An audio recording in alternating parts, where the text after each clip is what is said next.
the Mega Evolved Ultra Sniffer, the Super Mining Machine from Immersive Aircraft series, a compound bow that feels great in your hands, and a murderous persona with a headpiece. Welcome to this week's latest mod news. This week, we've selected 14 high-quality mods. Let's see what improvements they can bring to our games. Hey guys, big news. Terramity has just undergone a major update, and this time, they've reworked almost all of the bosses. Let's dive into the specifics to see what's new. The boss that received the most significant overhaul is the Super Sniffer. This update has completely revamped all of its combat abilities. Now, at the start of the battle, Super Sniffer will smash the ground with its hands, causing rocks to ripple up from the ground like waves, which will also launch any nearby targets into the air. Additionally, its textures and animations have undergone a complete makeover. The first phase of the challenge is over, and it seems that using ranged weapons against it is still pretty effective. Let's see what changes it has in its second phase. In the second phase, after completing a supercharge, the Sniffer's body turns golden, similar to a Super Saiyan, and it excels in instant teleportation. It will leap high into the air and come crashing down on you like a ton of bricks, reminiscent of Tarzan. This move is part of a combo. After hitting the ground, it follows up with a charged slam that generates ripple-like shockwaves. After a brief charge, it can now shoot a supercharged laser beam. And it kind of resembles Comet Azure from Elden Ring, a deadly beam capable of one-shotting most bosses. I wonder if everyone is familiar with this? As the fight continues, it appears that its AI has been significantly enhanced. If we maintain a mid to long range distance from it, it will continuously target us with this move. It seems that the Gaia Energy Cannon move has been retained. The Super Sniffer will leap into the sky and charge up when its health drops below half. During this time, the energy cannon above it continues to expand until the Super Sniffer can no longer withstand it, and then it smashes it down towards us. If hit, almost no armor can protect us from surviving the explosion. I also tested it with a Totem of Undying, and since it's a multi-stage explosion attack, even though the totem protects us from the first fatal hit, the second bout of damage will still send us back to the respawn point. So stay cautious. That's right, the biggest change in this update comes when Super Sniffer's health in the second phase drops below 10%. If we strike it with lightning again at this point, it seems to get recharged again? Maybe Thor has taken over its body? This transforms it into the Ultra Sniffer, the most powerful creature in this mod. The Ultra Sniffer sports blue skin, extremely high damage and defense capabilities, and most of its attacks can deal fatal damage to us. So, if you're in a multiplayer battle, expect a fierce and intense combat experience. Here, I recommend using the Void Mage set available in the mod. Its special ability allows us to maintain a phasing state for 5 seconds, where we can ignore all damage. This might be the only way to survive the multi-stage attacks of the Ultra Sniffer. Essentially, the Ultra Sniffer retains all the moves of the Super Sniffer, but with significantly enhanced damage and defense. Indeed, after we defeat the Ultra Sniffer's first life, it transforms yet again, this time into the Omnipotent. This is akin to its transformation from Super Sniffer to its Saiyan mode Super Sniffer, to reward us for prevailing in this incredibly tough battle. If we ultimately defeat it, we can gather a host of valuable drops. These rewards include new accessories that can enhance our abilities, new music sheets that add atmospheric tunes to our gameplay, and other valuable items that will make all the effort worth it. Successfully taking down the Omnipotent Sniffer not only proves your mastery over the game's mechanics, but also equips you with some of the best items the mod has to offer. So gear up, strategize, and brace for a challenge that promises rich rewards.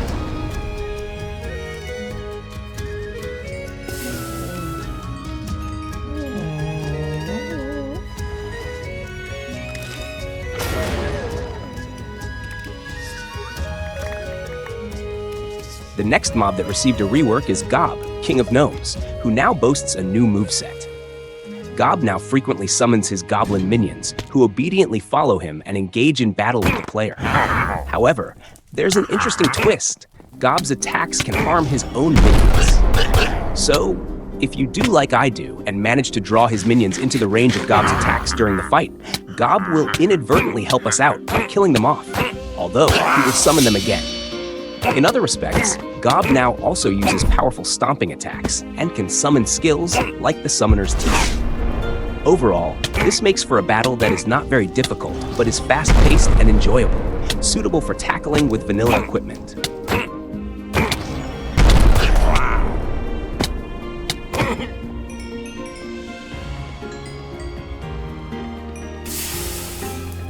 The next mob that has been reworked is Hellrocks. This overhaul includes overall less health, revamped animations, textures, and spawn mechanisms, and a reshuffling of its attacks. Some old ones removed, and a couple of new ones added. Most importantly, this steel giant is no longer immune to projectiles, which means we can now use ranged weapons to break down its armor and watch it gradually fall apart. The redesign of Duskrock has made it simpler. This silver-white knight now excels at sweeping with a heavy sword and spewing soul fire from its impervious helmet. It's also no longer immune to projectiles, so let's take it down. Oh, I forgot to introduce the last creature added in the update, Uvogre. This creature now appears in any biome and looks somewhat like the Bokoblins from the Legend of Zelda Breath of the Wild. Essentially, a one-eyed giant wielding a large club. Uvogre uses its club to launch us into the air or deliver powerful sweeping strikes. The overall model and animations are also very well done, contributing to a more immersive and dynamic combat experience. Overall, the content brought by this update is quite interesting and adds a fresh dimension to the gameplay. If you're still using an older version of the mod, or if you haven't yet experienced this fantastic mod, I strongly recommend giving it a try. You won't be disappointed.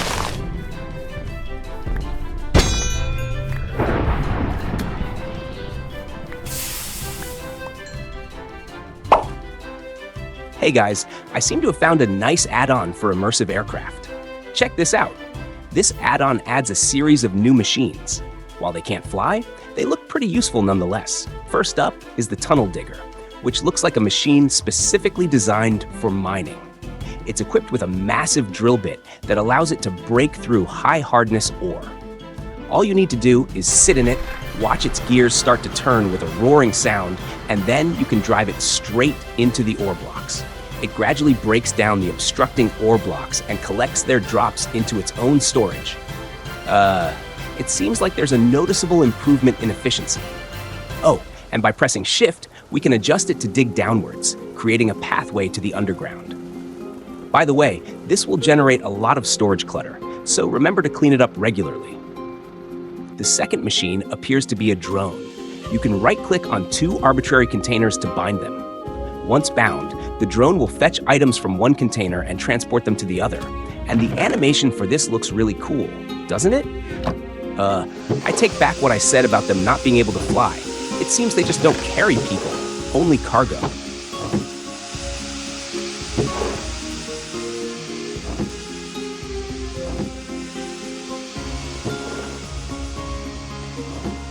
The drone can be customized. Look, we can open its menu and add various filter options, such as whitelists and blacklists, to control exactly what it transports. The third machine seems designed to help us manage farms. Let's take a look. Indeed, we can start it up with some coal. The Redstone Sheep is a small and primitive redstone contraption designed for automating farms. It detects grass and plants in its proximity and harvests them.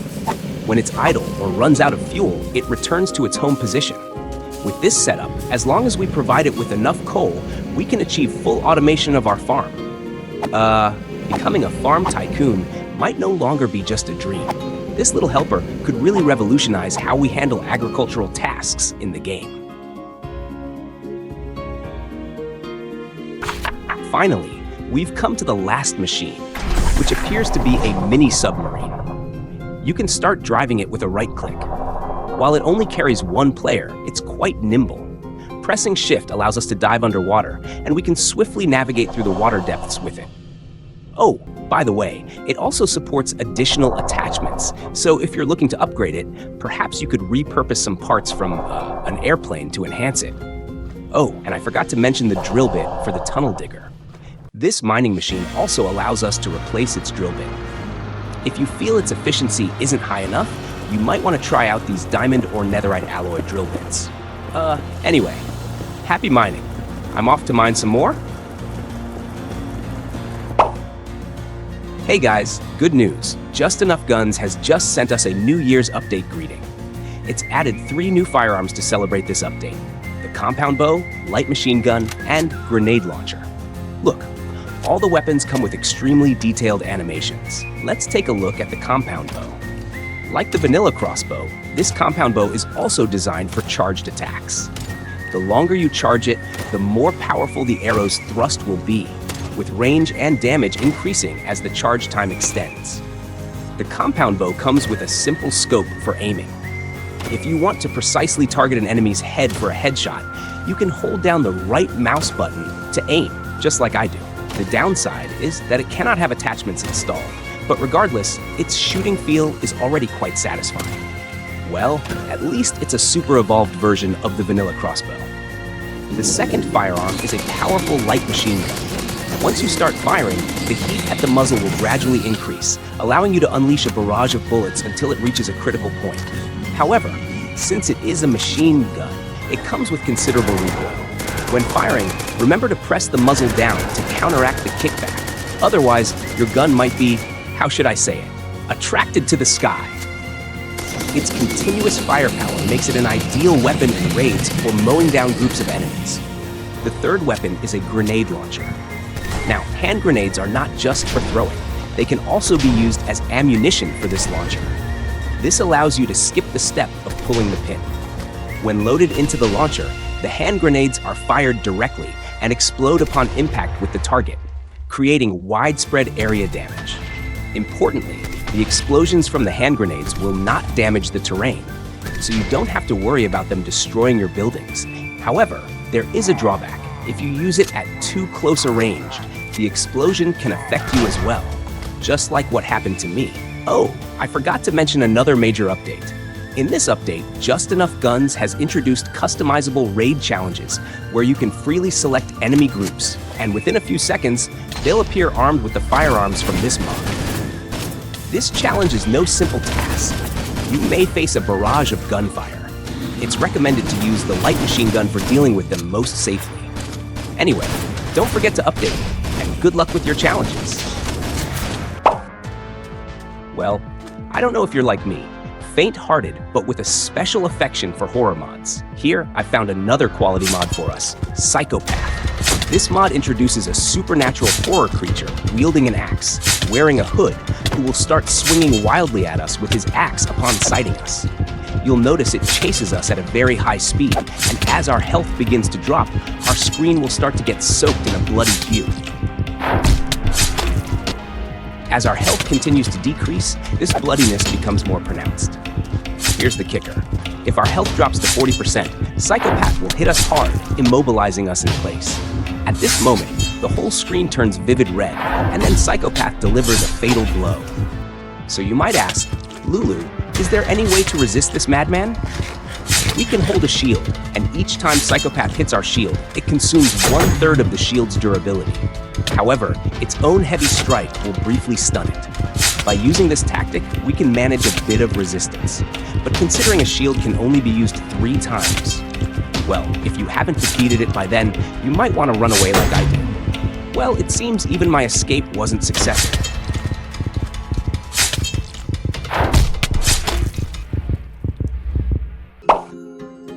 Hey guys, it looks like it's not just Terramity. Legendary Monsters, this excellent monster mod, has also recently reworked 2 creatures. Let's take a look at the Ancient Guardian and the Possessed Paladin. First up, the Ancient Guardian. It now leaps high into the air and smashes the ground with its anchor, a move with powerful knockback capabilities. Look, it's coming to grab us. If its other arm catches us, it can continuously lift and slam us down multiple times. Did you see that heavy anchor strike? We can't move. It seems its stunning ability has been retained in the rework. These 3 moves are basically its main attacks in the first phase. Why first phase? Well, because now, as its health decreases, it will enter a second phase. In its second phase, the Ancient Guardian's glow turns golden, and it becomes even angrier. Although the moves remain the same, the damage increases, and the attacks become more frequent. Well, I hope you warriors enjoy the challenge, and just to rant a bit, Being grabbed and slammed repeatedly makes me feel like a helpless little chick. I wonder if you guys feel the same. Alright, the second creature that has been reworked is the steel-clad warrior before us, the Possessed Paladin. The Possessed Paladin, baptized by the Fire of Souls, wields a soul greatsword that aids in unleashing bursts of soul flames. After a swing, it plunges its greatsword into the ground, causing soul flames to spread out from it in a radial pattern. Its full set of iron armor provides impressive defense. Every time our weapons strike it, the clashing of steel rings out crisply. As the battle progresses and both sides' health diminishes, the Possessed Paladin will temper its armor and greatsword with fire when its health drops by half, turning them into a dark nether alloy. Of course, this signifies its transition into the second phase. In addition to retaining the attacks from the first phase, the Possessed Paladin in the second phase can cause our wounds to bleed, leading to a continuous loss of HP. Overall, this rework has given both bosses more distinctive attacks, and the animations are clearly much better than before. Finally, if we defeat the Possessed Paladin, it will now burst apart. As the final blow pierces its heart, brilliant bursts of light will radiate from within, accompanied by a massive explosion, resulting in the complete disintegration of its armor. Yes, even the death animation is spectacularly grand. Oh right, I forgot to mention this guy from the Nether, the Lava Eater. Yes, this fiery catfish has added a new flame breath attack.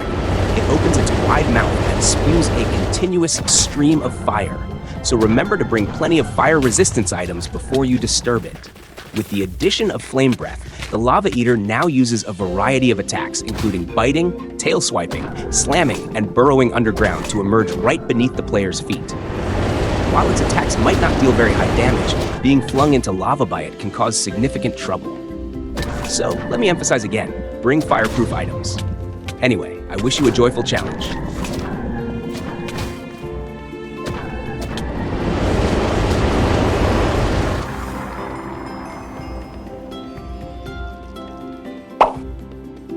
Hey guys, don't go anywhere. Let's keep our focus on the Legendary Monsters mod. I wonder if there are any users of Epic Fight out there. I've just found a compatibility mod that adds interoperability between these two mods. Right, if you've also installed Weapons of Miracle, then some of the weapons can even use the gorgeous moves from Weapons of Miracle. Let's check out how cool they are. With the boost from Epic Fight, the Withered Scythe allows you to transform into a demonic form. Once transformed, you can use moves involving flames and soul flames.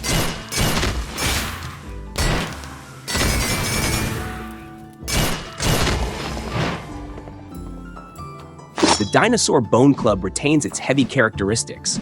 You can smash the ground 3 times in succession during the final attack phase. Now, it also supports transformations. And once transformed, you can perform some jumping attacks, though you can still continue to smash the ground.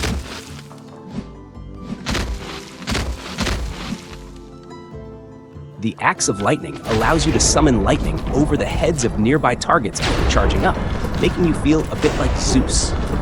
Anyway, the animations for all these weapons are perfectly executed. If you're a fan of both mods, don't miss out on this great compatibility mod.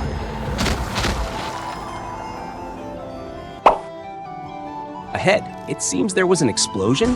Let's check out what caused it. Yes guys, it's the Artillery Support mod. Artillery Support is a mod that enables military tactics with mortars and howitzers. Artillery strikes are executed from behind the player, and the sound of firing and explosions echoes over a wide area, making it highly immersive. Look, this mod provides us with a variety of explosive options. If you don't want to damage buildings, we can opt for the mortar. As thick smoke rises, shells that home in on this smoke will appear in the sky and rain down to support us. After the explosion, the buildings remain unscathed while your targets vanish amidst the billowing smoke. If you need to capture an enemy base, this type of support that doesn't harm buildings could be considered. But what if we want to strike the enemy harder? Right, we can use the howitzer. Its support will drop shells that not only destroy buildings, but also obliterate the enemy's entire base. Just sneak in one, then run away, and watch as they disappear in a barrage of gunfire.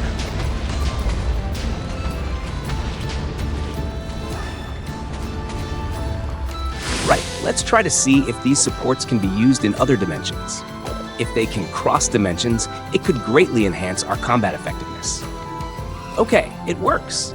These Endermen are currently being showered with artillery fire. If we drop a few more shells, we could completely destroy the Ender Dragon's lair like this. Next up, the Nether. But the ceiling of the Nether is a bunch of bedrock, so it seems that the artillery rain gets blocked by the bedrock, which is quite realistic. Anyway, if you need some support, artillery support is always here waiting for you. Any fans of apocalypse survival out there? I've found another quality zombie mod. This mod adds nearly 80 different zombies to Minecraft, each one more unique and terrifying than the last. Of course, some of them look, well, quite interesting. You might see some unexpected zombies roaming the world, some missing limbs, others using crutches, and even some that appear to be playing a game of human stacking. In any case, these 80 diverse, variously employed zombies will greatly enrich your apocalypse survival mod pack. If you feel your mod pack is lacking in zombie variety, they should satisfy your needs. You see, most zombies, when killed, drop unique loot, and you'll earn distinctive achievements.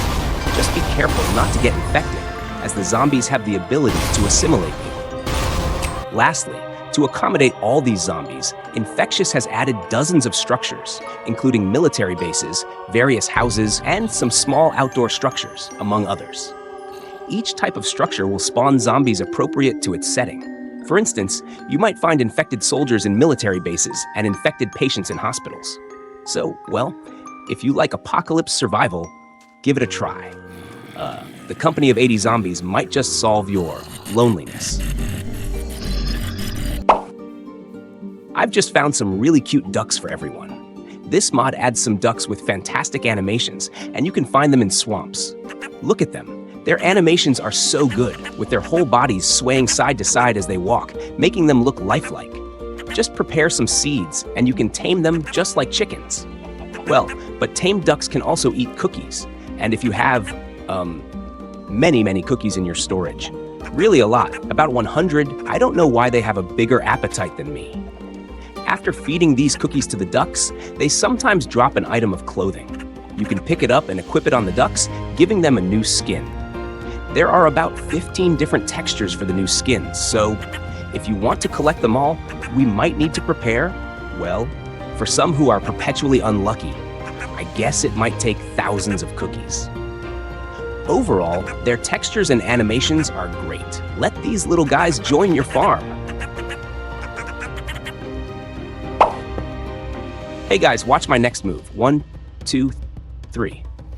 Okay, now we've tossed 3 pieces of lapis lazuli onto the enchantment table. Did you see the change?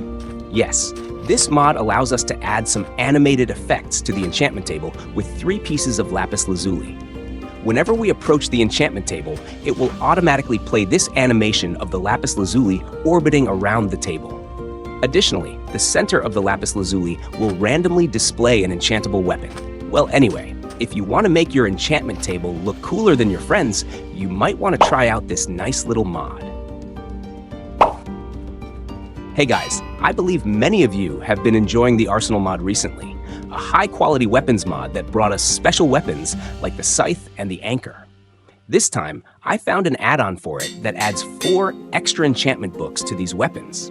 Let's dive into what each of these enchantments can do. First, we have Infectious. This book allows our Scythe to mark any target it hits with a skull.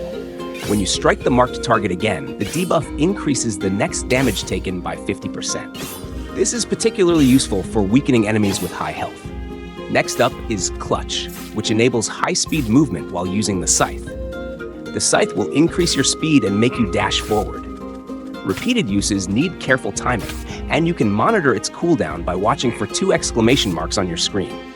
This enchantment significantly boosts our mobility, definitely faster than I ever ran in gym class. Unchained is for enchanting the Anchor. Upon hitting a block or reaching its distance limit, instead of returning to you, the Anchor turns into a separate bouncing projectile and pierces through enemies. If handled properly, it can hit multiple targets in one throw. The last book is Whirling, reminiscent of Whirling in Rags from Disco Elysium. The anchor drags everything it hits along with it when moving forward. It can hit entities on its way back, can embed itself in the ground, and when recalled, it doesn't just beeline to you, it moves with momentum. This enchantment essentially turns your anchor into a real bodyguard. With this powerful ally, I believe nothing can get too close to you anymore. And hopefully that doesn't include love. With these enhancements, the Arsenal mod's weapons become not just tools of combat, but strategic assets that can dramatically alter how you engage in fights. Make sure to try them out to fully utilize their potential. Are there any fans of Timeless and Classic Zero sitting in front of their computer screens? The Elite X Quality Guns add-on for Timeless and Classic Zero has brought us some new wands and a new gun in this update. Let's take a look. First up, there are 4 wands, each corresponding to the elements of wind, electricity, fire, and ice. Take the Wind Wand, for example. It shoots out wind bullets. Rather than a wand, I think its design inspiration might come from Jace's Mercury Cannon in League of Legends, given both have a tech style and look somewhat similar. Next is the Electric Wand, which shoots out railguns. Well, now it looks even less like a wand. The railgun can create explosive damage, making this weapon a top-tier mass destroyer.